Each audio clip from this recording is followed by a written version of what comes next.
Made of and made from, এই দুটো phrase মেটের পরে আমরা কখন অফ ব্যবহার করব এবং মেটের পরে আমরা কখন ফ্রম ব্যবহার করব, এটাই আজকে আমরা শিখব।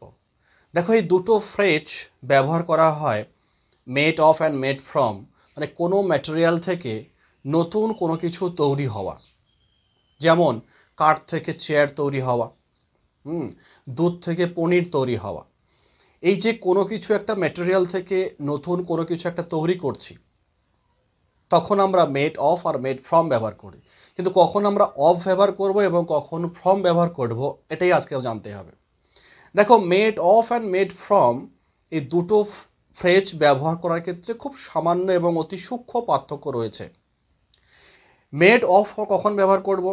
যখন কোনো ম্যাটেরিয়াল থেকে নতুন কোনো একটা জিনিস তৈরি হচ্ছে এবং সেখান থেকে যদি আবার পূর্বের অবস্থায় ফিরে আসা যায়, তাহলে আমরা মেড অফ ব্যবহার করব।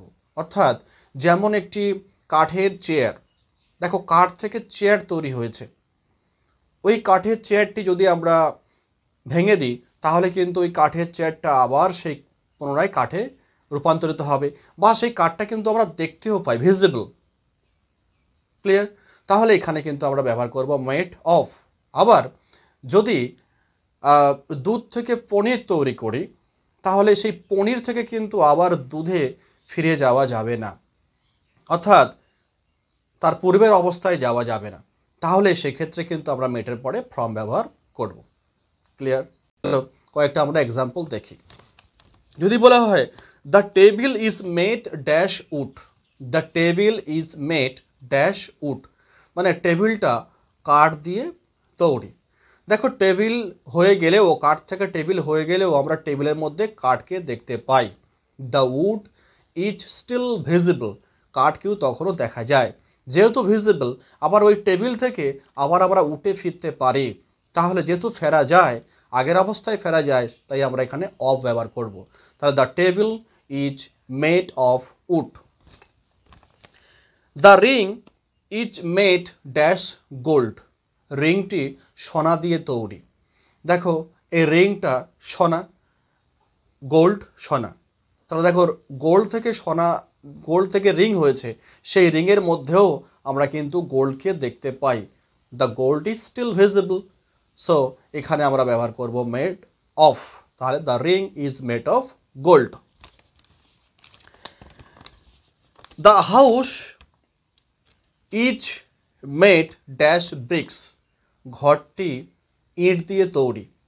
দেখো, ইটের কিন্তু কোনো কিছু পরিবর্তন হয় না, সেই ঘরটি ভেঙে গেলে আবার কিন্তু সেই ইটগুলো আমরা বের করতে পারি, বা ইটের একই অবস্থা আমরা ফিরতে পারি। যেহেতু ইটের কোনো পরিবর্তন হয় না, তাহলে এখানে আমরা ব্যবহার করব অফ। তাহলে the house is made of bricks. The necklace is made dash silver, নেকলেসটি সিলভার দিয়ে তৈরি। তাহলে সিলভারের কোনো পরিবর্তন হয় না, নেকলেস থেকে আমরা আবার সিলভার রূপান্তরিত পারি, তাই এখানে আবার ব্যবহার করব the necklace is made of silver.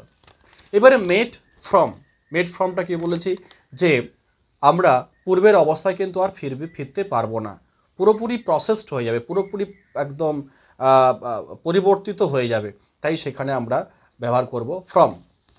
Example, paper is made dash trees, কাগজ তৈরি হয় গাছ থেকে।